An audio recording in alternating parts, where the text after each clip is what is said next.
first came across reflections in the project-based learning training that we had earlier this semester, I was sitting with Ashley DeWald and Tiffany Morton, Sandy Anderson, and Ms. Zethin, and just so many people were in the room, and the instructor came across and asked us the question. He asked us to reflect on if we could choose one strategy that could be more effective to make learning meaningful, which one would we choose? And I wish I could tell you all the tools and strategies that he had listed there, but there was one that definitely stood out for me, and that tool was reflection.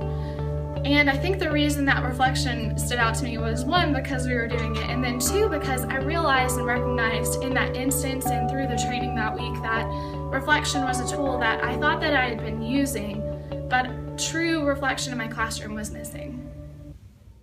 Alright, reflection was first brought to my attention when we were looking at project-based learning in the fall, and we were looking at our problem of practice, and it was that our part of it, a large portion of it, was that our students are so grade focused, and we wanted them to have more of a growth mindset.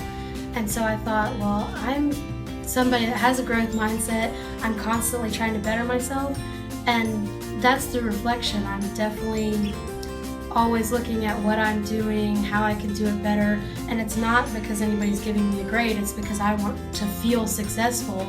And I think oftentimes our students definitely don't feel successful.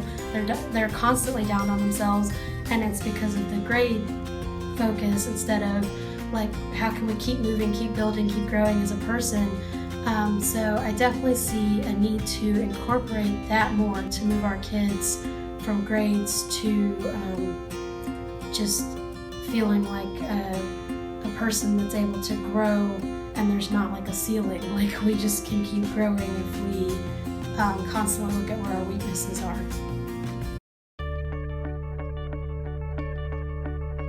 I used to think that I used reflections really well, and maybe my story will sound like yours. I used to spend hours at night grading their assessments, marking things right and wrong, writing notes on the sides of their papers, trying to encourage them to figure out the things that they had made mistakes, write encouraging statements as well, this is something that you did well.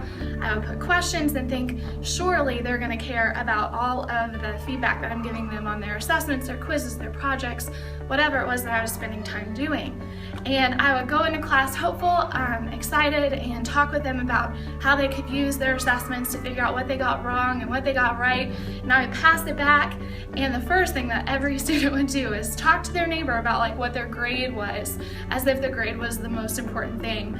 And I had just asked them not to trumpet their results, but sure enough, that's the first thing that they want to do is just brag on how they did, or some would sit quietly, hiding what it is that they had gotten as a score. And some of the students would bring me their agendas as per my request, requesting a help session because they realized that they needed it. And then other students would just, I don't even know, look at the grade, and that was all that they needed. And I would walk away disappointed with the fact that I'd spent all this time trying to give the students feedback. But then I asked myself the question, was this truly a reflection time? Because of that training that I had in the fall, and because of conversations that I had, and I realized that and recognized the need that reflection needed to have in my classroom more than just passing